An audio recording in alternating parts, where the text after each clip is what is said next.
Friends, இன்டர்நெட்டில் நீங்கள் பார்க்குற ஃபோட்டோஸ் எல்லாமே உண்மையானதா போலியானதா அல்லது ஏஐ தொழில்நுட்பத்தை பயன்படுத்தி உருவாக்கப்பட்டதா? இதை நாங்கள் கண்டுபிடிக்கிறதுக்கு எவ்வளவோ கஷ்டப்படுவோம் இல்லையா? எது உண்மைன்னு யாருக்குமே கண்டுபிடிக்க முடியாது. அப்போது போலியான முகங்களை நாங்கள் எப்படி கண்டுபிடிக்கிறது?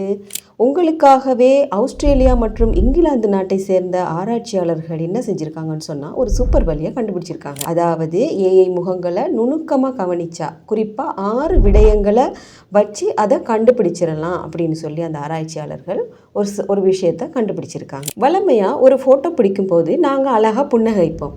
நாங்கள் புன்னகைக்கும் போது எங்களுடைய வாய் எங்களுடைய இயல்புக்கு ஏற்ற மாதிரி கொஞ்சம் கோணலாக இருக்கும், இல்லைன்னா ஒரு கண் இமை லேசாக தூக்கலாக இருக்கும்.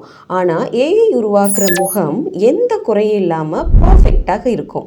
அதாவது அந்த முகத்துக்கு எந்த மாதிரி சிரிச்சா அழகாக இருக்குமோ, எந்த மாதிரி பார்த்தா சரியாக இருக்குமோ அந்த மாதிரி காட்டக்கூடிய வகையில், அதாவது 100% அந்த முகத்திற்கு ஏற்றாற் போல இருக்கும். அந்த மாதிரி இருக்கிற விஷயங்களை அளவுக்கு அதிகமாக பர்ஃபெக்டாக இருக்குமா இருந்தால் அது உண்மையாகவே போலியாகத்தான் இருக்கும். ஏஐ பொறுத்த வரைக்கும் பெரும்பாலும் முகங்கள் எப்படி இருக்கும்னு சொன்னால் ரொம்பவுமே அழகான, இனிமையான, பார்க்குறதுக்கு ரொம்பவுமே பர்ஃபெக்டான முக அமைப்பாக தான் இருக்கும். மனிதர்களாக பிறந்த நமக்கு எல்லாருக்குமே பர்ஃபெக்டான முகம் இருக்கிறது கிடையாது. எல்லாருக்குமே ஏதோ ஒரு வகையில் முகத்தில் வித்தியாசங்கள் காணப்படும். ஆனால் ஏஐயை பொறுத்த வரைக்கும் ஒரே மாதிரியான முகத்தோற்றங்கள் இருக்க அதிகமான வாய்ப்பு இருக்குன்னு சொல்கிறாங்க. கூட்டத்தில் ஒருத்தர் தனித்து தெரிகிற மாதிரியான முகங்களை ஏஐ உருவாக்காது. எல்லாமே ரொம்ப அவரேஜான, அதாவது பொதுவான முகங்களாகத்தான் இருக்கும் அப்படின்னு சொல்லி அவங்களோட கருத்தை அவங்க முன்வைக்கிறாங்க.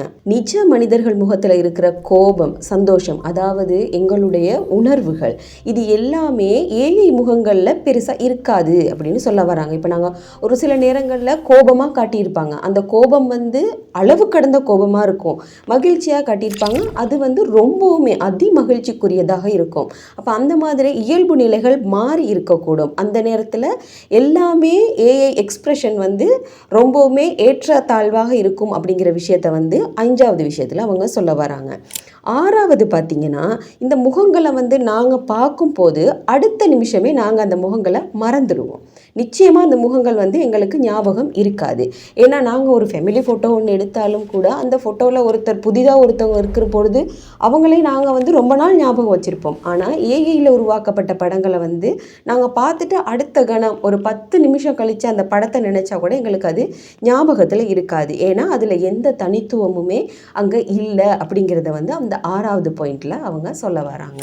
ஆனால் ஒரு சின்ன எச்சரிக்கை, நாம் இதை கண்டுபிடிக்க பழகிட்டு இருக்கும் போதே ஏஐயும் நம்மளை விட சிறந்த ஒரு ஆராய்ச்சி தாள்களை படித்து இன்னும் அட்வான்ஸாக, அதாவது நம்மளை விட மனிதர்கள் எந்த அளவுக்கு துல்லியமாக யோசிப்பாங்களோ அதை விட அட்வான்ஸாக யோசித்து அதுவும் கற்றுக்கொண்டே தன்னையே அப்கிரேட் பண்ணிக்கொண்டே இருக்கும் அப்படிங்கிறதையும் ஆராய்ச்சியாளர்கள் முன்வைக்கிறாங்க. ஸோ ஆன்லைனில் எந்த ஒரு முகத்தையும் பார்த்தும் கொஞ்சம் உஷாராக இருங்க. எந்த தகவல்கள் வந்தாலோ இல்லை எந்த படங்கள் வந்தாலோ அது உண்மையானதா போலியானதா ஏஐயால் உருவாக்கப்பட்டதா அப்படிங்கிறத நாங்கள் கண்டிப்பாக கண்டுபிடிச்சி அதன்படி நாங்கள் அதற்கு ஷேர் பண்ணுறதோ, போஸ்ட்டுக்கு கமெண்ட் பண்ணுறதோ, அதுகளை நாங்கள் சொந்த தேவைகளுக்காக உள்வாங்கிறதோ ரொம்ப அவதானமாக இருக்கணும். இந்த தகவல் உங்களுக்கு பிடிச்சிருந்தா லைக் பண்ணி ஷேர் பண்ணுங்கள். அதோடு மறக்காமல் ஜூனியர் தமிழன் சேனலையும் சப்ஸ்கிரைப் பண்ணுங்கள். நன்றி, வணக்கம்.